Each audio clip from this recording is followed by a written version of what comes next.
আসসালামু আলাইকুম viewers, welcome to my channel NP education. আশা করি আপনারা সবাই খুব ভালো আছেন।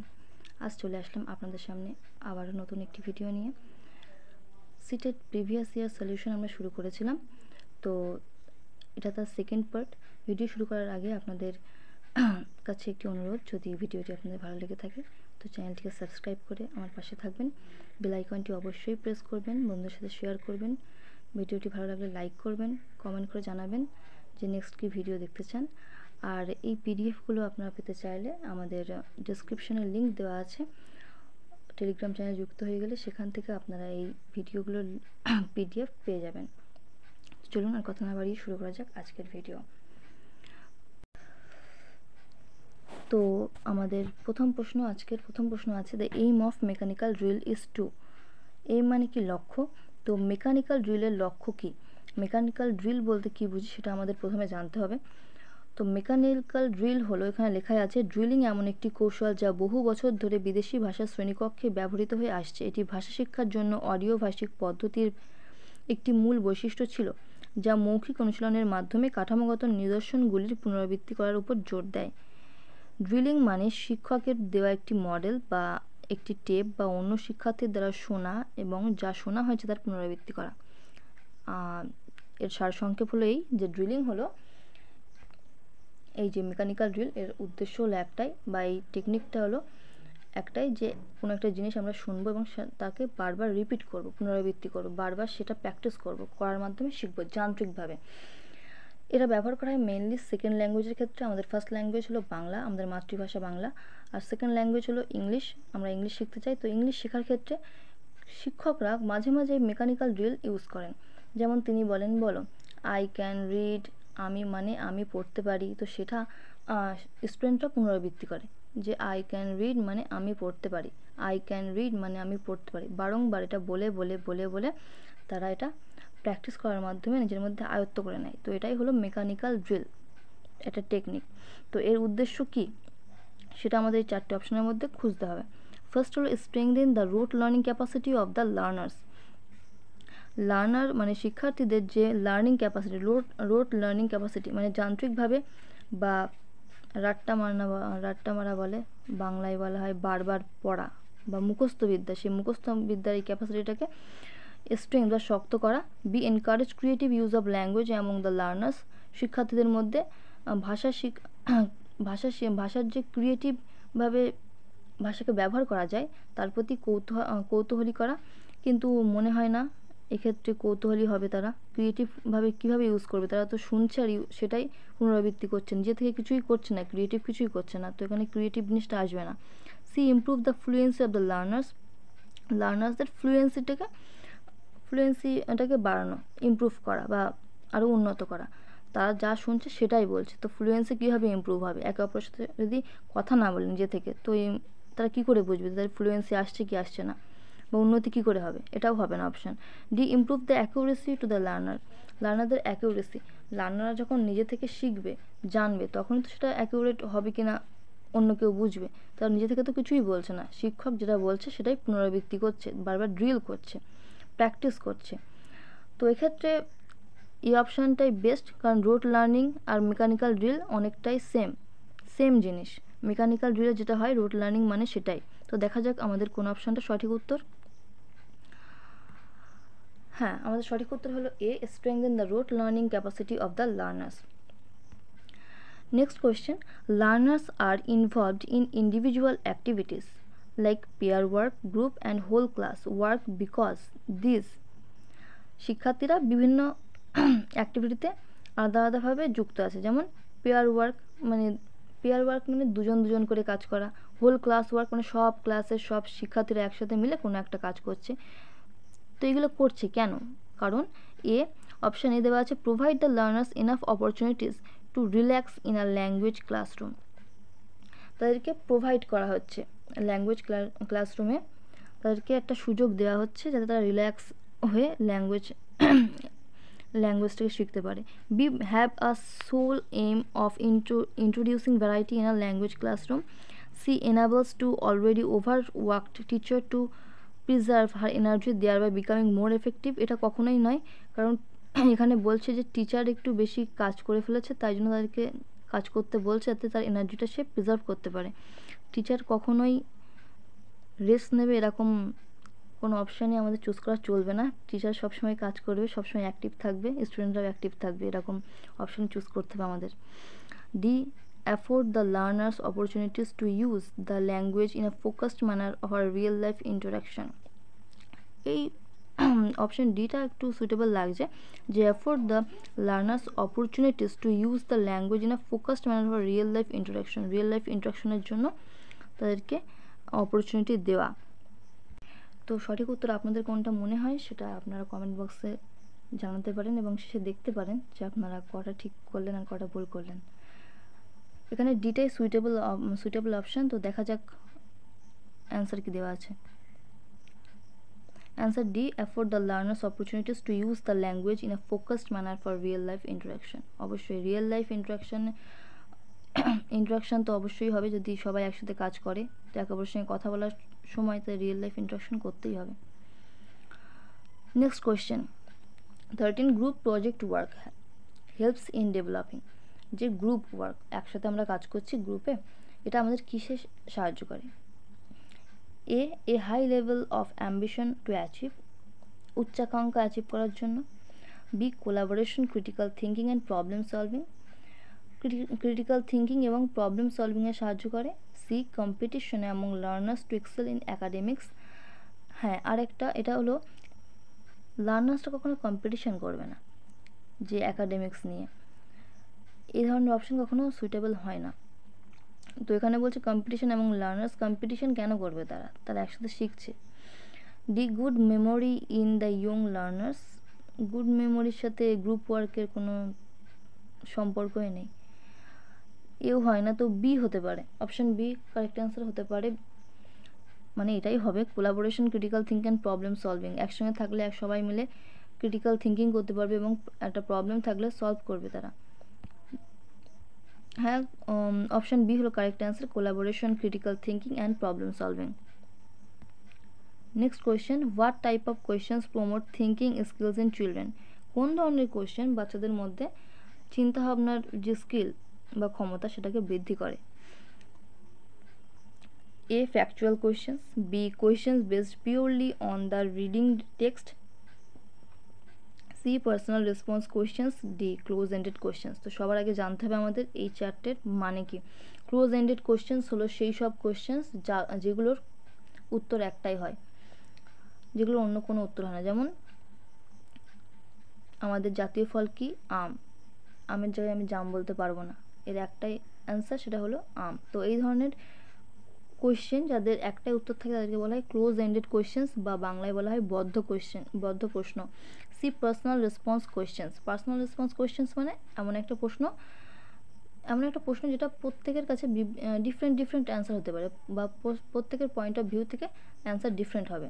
যেমন তোমার নিজের চোখে দেখা একটা বর্ষার দিনের বর্ণনা করো, তো এক একজন এক এক রকমভাবে বর্ষাটাকে দেখবে, তো ডিফারেন্ট অ্যান্সার আসবে। এটা হলো personal response questions. B, questions based on purely on the reading text, আমরা বইয়ে যেটা পড়বো তার উপরে বেস করে কোয়েশ্চেন। আর এ হলো ফ্যাকচুয়াল কোয়েশ্চেন। ফ্যাকচুয়াল কোয়েশ্চেন অনেকটাই ক্লোজ এন্ডেড কোয়েশ্চেনের মতন, যে যাতে একটা অ্যান্সার থাকবে। এখানে লিখে দিয়েছি what is factual question example. Factual questions are use to establish basic example. What is the standard treatment for hypertension. তো এই একটাই অপশান থাকবে বা একটাই অ্যান্সার থাকবে। What is personal response question, যেটা বললাম, এই personal response is an essay in which you express and assess your own ideas and feelings about a reading। ওই যে আপনি আপনার নিজস্ব ফিলিংস, আপনার নিজস্ব চিন্তাভাবনা সেটুকু আপনি এক্সপ্রেস করতে পারেন এই পার্সোনাল রেসপন্স কোয়েশ্চেনের অ্যান্সারে। তো what type of question promote thinking skill in children, তো আপনাদের কী মনে হয় কোন অ্যান্সারটা হতে পারে? থিঙ্কিং স্কিল বৃদ্ধি পাবে একটা মানুষ যখন ভাবা শুরু করবে, তো সেক্ষেত্রে আমার মনে হয় পার্সোনাল রেসপন্স কোয়েশ্চেন্স বেস্ট হবে, কারণ সে ভাববে যে কীভাবে অ্যান্সারটাকে সাজাবে। আর প্রত্যেকেই ভাববে আলাদা আলাদাভাবে, কারণ তার উত্তরটা নিজে থেকেই বানাতে হবে। দেখি আমাদের অ্যান্সার কি দেওয়া আছে। অ্যান্সার দেওয়া আছে C, personal response questions.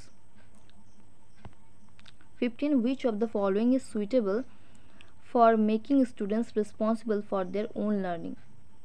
which of the following is suitable for making students responsible for their own learning? শিক্ষার্থীদের নিজেদের শেখার উপর গুরুত্ব,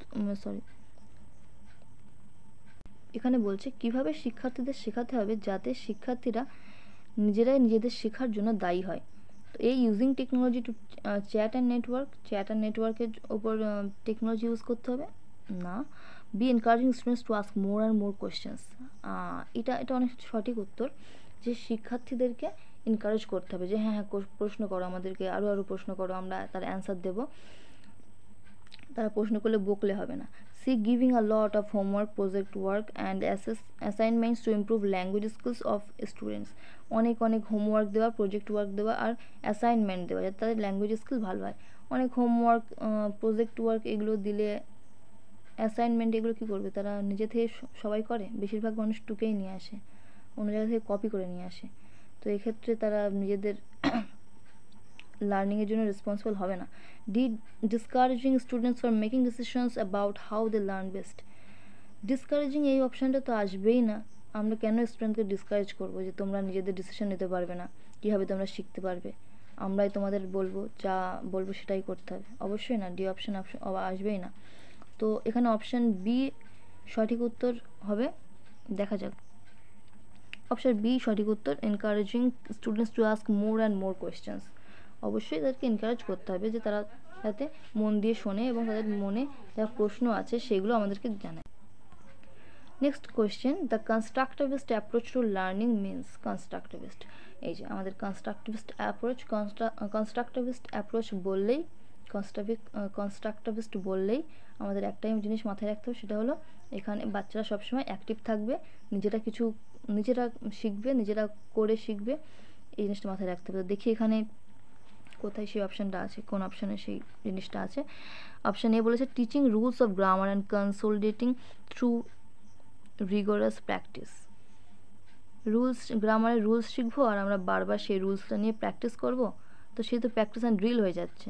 কনস্ট্রাকটিভিস্ট কখনো প্র্যাকটিস আর ড্রিলের কথা বলে না, তারা সবসময় বলে নিজে থেকে বাচ্চা কাচ্চা শিখবে, নিজে থেকে অ্যাক্টিভ রোল প্লে করবে। আমরা একটা রুল মুখস্থ করলাম আর বারবার সেটা প্র্যাকটিস করলাম, প্র্যাকটিস আর ড্রিল হয়ে গেল। কনস্ট্রাকটিভিস্ট অ্যাপ্রোচ নয় এটা। B helping learners acquire new vocabulary by studying literature intensively. helping learners acquire new knowledge, new vocabulary by studying literature intensively পড়ে সে শিখে যাবে, নিউ ভোকাবুলারি অ্যাকোয়ার করবে? কখনোই না। C teaching new words and structures using a variety of audio visual aids followed by practice drill ডিল। প্রথমে teaching new words and structures using variety of audio visual aids, শুনে এবং দেখে নতুন নতুন ওয়ার্ড শিখবে এবং স্ট্রাকচার শিখবে, এটা ঠিক ছিল, কিন্তু followed by practice and through drill, এই জিনিসটা লাস্ট পার্টটা নেগেটিভ। প্রথম পার্টটা পজিটিভ হলেও লাস্ট পার্টটা নেগেটিভ, সেই জন্য এটা আমরা নিতে পারবো না। প্র্যাকটিস আর ড্রিল কখনোই বাচ্চাদের শেখানো যাবে না, তারা নিজে থেকেই শিখবে। D involving the students in a variety of activities, এই যে অ্যাক্টিভ কথাটা বলে দিয়েছে, activities two encourage them to learn new words and structures by accommodating them with those that they have already learned through a process of discovery. যে Discovery, positive কিছু word আমরা পেয়ে গেছি, অ্যাক্টিভিটিস, ডিসকভারি, যে বলছে স্টুডেন্টদেরকে বিভিন্ন ধরনের অ্যাক্টিভিটিসে ইনভলভ করে দিতে হবে এবং তাদেরকে এনকারেজ করতে হবে যাতে তারা নিউ ওয়ার্ড স্ট্রাকচার শিখতে পারে।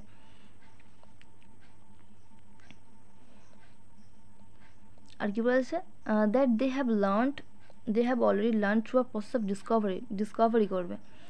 আমাদের কিছু জিনিস আছে যেগুলো আমাদের মাথায় রাখতে হবে, পজিটিভ জিনিস আর নেগেটিভ জিনিস হলো প্র্যাকটিস আর ড্রিল, অবশ্যই negative.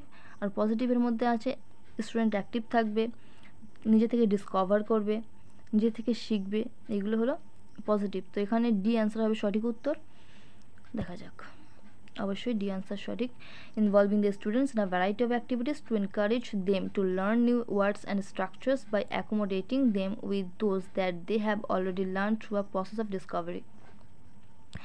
Next question, when learners are engaged in a peer activity taking on roles of a doctor and patient, the activity is called.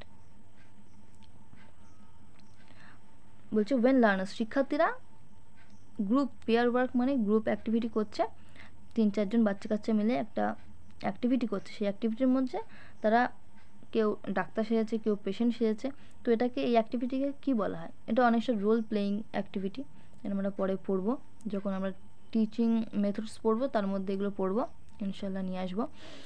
তো এর মধ্যে অপশান হলো A declamation, B simulation, C exchanging notes, D real activity. Exchanging নোটসের মধ্যে কোনো কাজেই আসছে না। এক্সচেঞ্জিং নোটস, তারা একজন ডাক্তার সেজেছে, একজন রোগী সেজেছে, তো এর মধ্যে এক্সচেঞ্জিং নোটসের কোনো ব্যাপারই আসছে না। সিমুলেশন এর মধ্যে আসছে না, ডিক্লামেশন এটাও আসছে না। রিয়েল অ্যাক্টিভিটি, তারা রিয়েল লাইফের মতো অ্যাক্টিভিটি করছে, যে একটা ডাক্তার যা যা কাজ করে সে নিজেকে ডাক্তার মনে করছে এবং তার রোল প্লে করছে। একজন পেশেন্ট, সে তার পেশেন্টের রোল প্লে করছে রিয়েল লাইফের মতন, তো এটা রিয়েল অ্যাক্টিভিটি হতে পারে।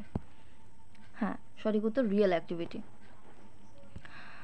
Next question, communicative language teaching replaced basically. Communicative language teaching মানে কমিউনিকেট করা, একে অপরের সাথে কমিউনিকেট করা, বাংলা ঠিক এখন আসছে না,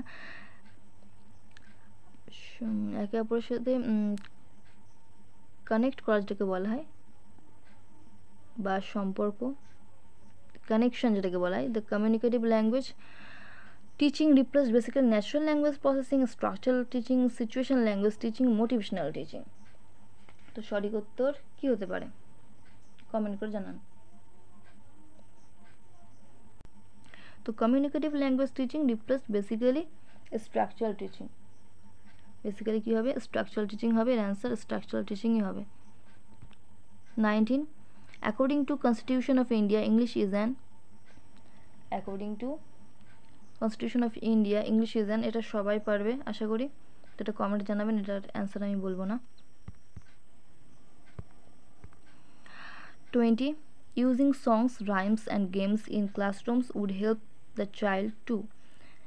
একটা ক্লাসরুমে যদি গান মানে গান করে বা রাইমস করে বা গেমস খেলানো হয়, সেক্ষেত্রে বাচ্চাদের কী সাহায্য হতে পারে? চলো আজকে আমরা সবাই মিলে গান করি, চলো আজকে সবাই মিলে একসাথে রাইমস বলি, একসাথে গেম খেলি। তো এক্ষেত্রে শিশুদের মধ্যে কী সাহায্য হতে পারে বা কী উপকার হতে পারে শিশুদের? এ ওভারকাম শাইনেস, তারা শাইনেসটাকে মানে লজ্জাবোধটাকে ওভারকাম করতে পারে অবশ্যই, তাই লজ্জাটা কমে যাবে, আস্তে আস্তে কনফিডেন্স আসবে। B develop confidence and interest, যেটা বললাম কনফিডেন্স আসবে, ইন্টারেস্টও বাড়বে, যে না আমিও পারি, ওরা করছে আমিও করতে পারি, তো তার কৌতূহল আসবে, সেও করতে চেষ্টা করবে। সি মোটিভেটেড টু স্পিক, সে নিজেকে মোটিভেটেড মনে করবে যে হ্যাঁ আমিও বলতে পারি। D all of the above, হ্যাঁ এ বি সি তিনটেই ঠিক, তো এখানে অপশান ডি হবে right answer, all of the above. তো আজ ছিল এই 20টা প্রশ্ন, 10টা প্রশ্নই আজকে ছিল। Thank you for watching.